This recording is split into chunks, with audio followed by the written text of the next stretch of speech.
Everyone, स्वागत है आपका आप ही के अपने चैनल इंग्लिश विद मृदुला में। सो फ्रेंड्स, आज की क्लास हमारी होने वाली है इंग्लिश वोकेबलरी की क्लास। तो आज आप सीखेंगे इंग्लिश के ऐसे वर्ड मीनिंग जो शुरू हो रहे हैं हमारे किससे, TH से शुरू हो रहे हैं। तो देखिए फ्रेंड्स, जो TH होता है इससे हमारा हिंदी में क्या बनता है, था भी बनता है, और कभी कभी इसका हम प्रोनाउंसिएशन द से भी करते हैं। तो बस आपका यही कन्फ्यूजन आज की क्लास में दूर होने वाला है कि कहाँ पे हम इसको था पढ़ रहे हैं और कहाँ पे इसको हम द करके पढ़ रहे हैं। तो चलिए स्टार्ट करते हैं।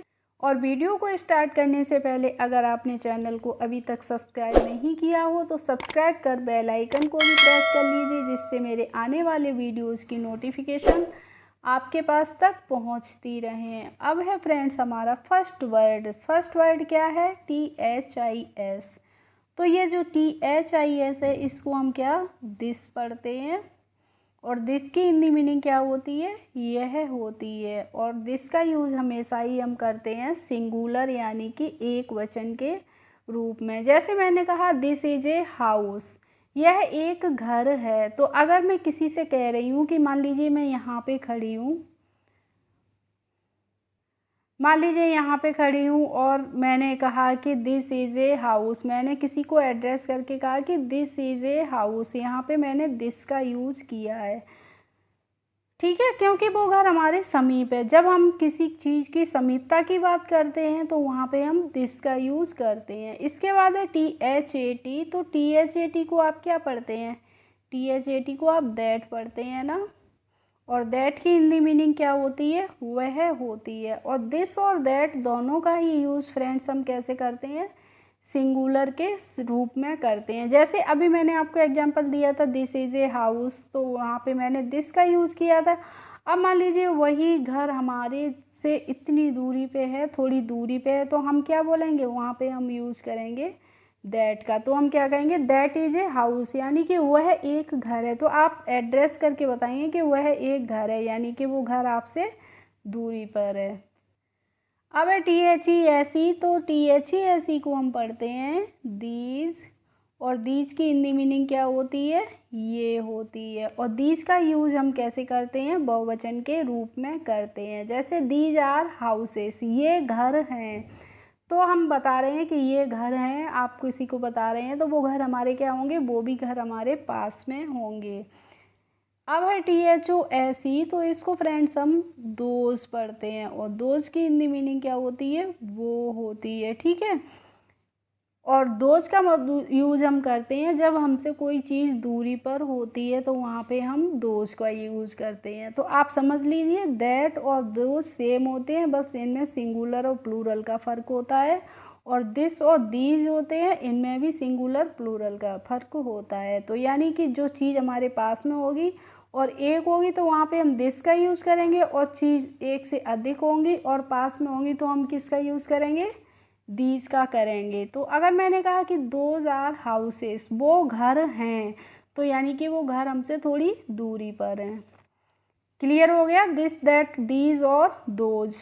अब है THEY। तो इसको आप पढ़ते हैं दे, और दे की हिंदी मीनिंग क्या होती है, वे होती है। जैसे दे आर डॉक्टर्स, वो डॉक्टर्स हैं, या दे आर टीचर्स, ये बे टीचर्स अध्यापक हैं। ऐसे हम दे का यूज़ करते हैं। अब है THEM। तो इसको फ्रेंड्स हम देम पढ़ते हैं, और देम की हिंदी मीनिंग क्या होती है, उन हैं होती है। यानी कि देम का यूज़ हम करते हैं ऑब्जेक्ट के रूप में। जैसे मैंने बताया कि माई मदर बीट्स देम, मेरी माँ उन्हें पीटती हैं। अब है THINGS। तो इसको आप पढ़ते हैं थिंग्स, क्या पढ़ते हैं, थिंग्स पढ़ते हैं। और थिंग्स की हिंदी मीनिंग क्या होती है, चीज़ें। जैसे आपने कहा कि there are many things in the satchel, satchel क्या होता है, थैला होता है, कि इसका मतलब क्या हो जाएगा, there are many things in the satchel, कि थैले में बहुत सारी चीज़ें हैं। अब है THORN। तो इसको क्या पढ़ेंगे हम, थॉर्न पढ़ते हैं, क्या पढ़ते हैं, थॉर्न पढ़ते हैं। और थॉर्न की हिंदी मीनिंग होती है कांटा।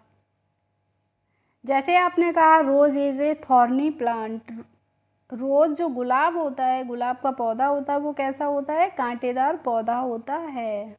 अब है THROW, और THROW को हम पढ़ेंगे थ्रो। थ्रो की हिंदी मीनिंग क्या होती है? फेंकना। जैसे आपने किसी से कहा कि थ्रो द वेस्टेज, यानी कि जो वेस्टेज कबाड़ी की चीज़ें उनको क्या करो? बाहर फेंक दो। थ्रो द वेस्टेज, कबाड़ा फेंक दो। इस तरीके से हम थ्रो का यूज करेंगे। THUS है तो इसको हम पढ़ते हैं फ्रेंड्स 10। क्या पढ़ते हैं? 10 पढ़ते हैं। और 10 की हिंदी मीनिंग होती है जो 10 इसलिए क्या होता है? इसलिए। अब है THREE, तो इसको हम 3 पढ़ेंगे। और 3 मीन्स क्या होता है? 3 होता है। जैसे आई हैव 3 सिस्टर्स, मेरे 3 बहनें हैं। आई हैव 3 सिस्टर्स, मेरे 3 बहनें हैं। अब है THOUSAND, तो THOU को आप क्या पढ़ेंगे? थाउ। और SAND को पढ़ लेंगे जेंड, तो ये हो गया थाउजेंड। और थाउजेंड मीन्स क्या होता है? जो 1000 की गिनती होती है उसको हम क्या बोलते हैं? थाउजेंड। जैसे आपने किसी से कहा आई हैव 1000 रुपीज़, मेरे पास 1000 रुपये हैं। इसके बाद है THINK, तो इसको हम फ्रेंड्स थिंक पढ़ते हैं। और थिंक की हिंदी मीनिंग क्या होती है? सोचना। जैसे आपने किसी के बारे में कहा ही थिंक्स ए लॉट, वह बहुत अधिक सोचता है। अब देखिए यहाँ पे THANK है तो इसको हम थिंक नहीं पढ़ेंगे, क्या पढ़ेंगे? थैंक्स। तो इसको हम पढ़ते हैं थैंक्स। और थैंक्स की हिंदी मीनिंग क्या होती है? धन्यवाद, शुक्रिया। जब आप किसी को थैंक्स बोलते हैं तो इसको हम हिंदी में क्या बोलते हैं? धन्यवाद। अब है फ्रेंड्स THIEF, तो THIEF को हम क्या पढ़ेंगे? थीफ। क्या पढ़ेंगे? थीफ। और थीफ की हिंदी मीनिंग होती है चोर। जैसे आपने किसी के घर की बालकनी में कोई चोर देखा है, अब आप इस बात को उसको इंग्लिश में बताना चाहते हैं तो आप कैसे बताएंगे? I saw a thief in your balcony, मैंने आपकी बालकनी में एक चोर देखा। अब है THROUGH, तो THROUGH को फ्रेंड्स हम थ्रो पढ़ते हैं। और थ्रो मीन्स होता है द्वारा। अब देखिए THROUGH है और यहाँ पे THOUGH है, तो यहाँ पे R हट गई है, तो इसको हम क्या पढ़ेंगे? थ्रो नहीं पढ़ेंगे, क्या पढ़ेंगे? दो पढ़ेंगे। इसको हम दो पढ़ते हैं। और दो की हिंदी मीनिंग क्या होती है? यद्यपि। जैसे आपने कहा कि ही इज़ पुअर दो ही इज़ ऑनेस्ट, वह गरीब है यद्यपि फिर भी वो क्या है? ऑनेस्ट है, यानी कि ईमानदार है।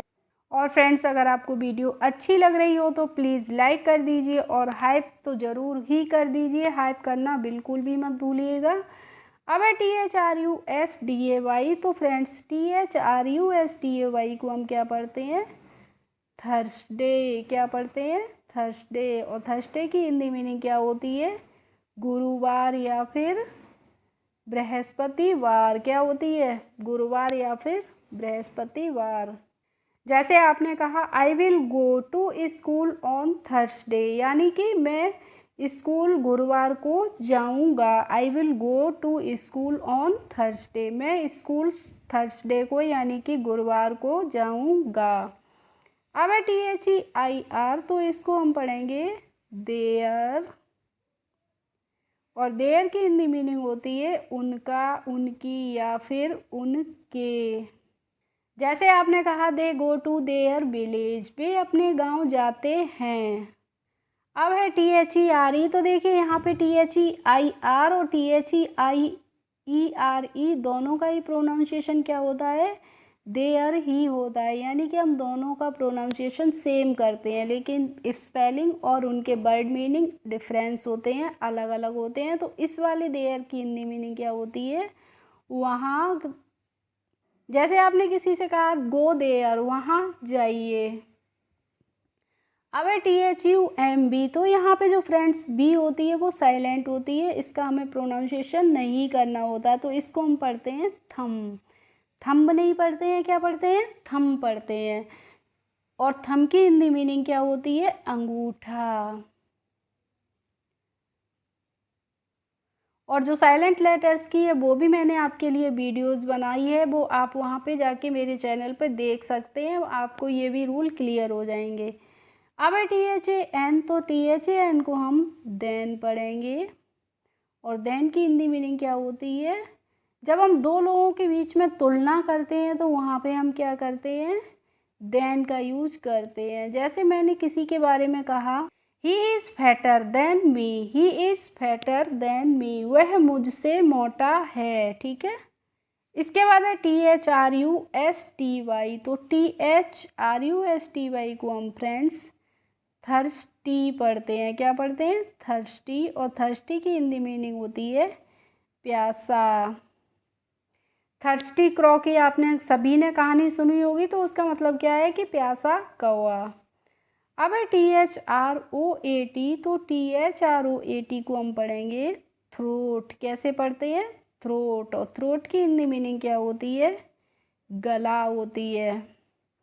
जैसे मैंने कहा कि माई थ्रोट इज़ बैड, मेरा गला खराब है, माई थ्रोट इज़ बैड। अब है देखिए यहाँ पे THREAT, तो इसको हम कैसे पढ़ेंगे? थ्रेट। इसको हम पढ़ते हैं थ्रेट। और थ्रेट की हिंदी मीनिंग होती है धमकी देना। जैसे they give me a threat, उन्होंने मुझे धमकी दी। अब है THEN, तो THEN को हम पढ़ेंगे देन। और देन की हिंदी मीनिंग क्या होती है? तब होती है। देखिए THAN और THEN दोनों ये भी थोड़े से होते हैं, प्रोनाउंसिएशन दोनों का सेम होता है, लेकिन क्या होता है? वर्ड मीनिंग भी अलग होती है इनकी, और स्पेलिंग्स भी अलग होती है। तो THEN का मतलब क्या होता है? देन का मतलब होता है तब। एंड नेक्स्ट एंड लास्ट है हमारा वर्ड फ्रेंड्स THUNDER, तो यहाँ पे हम THUNDER को क्या पढ़ेंगे? थंडर। क्या पढ़ेंगे? थंडर। और थंडर होती है जो जब बारिश होती है, बिजली कड़कती है आसमान में, तो उसको हम क्या बोलते हैं? थंडर। यानी कि जो बादलों की गर्जना होती है उसको हम बोलते हैं इंग्लिश में थंडर।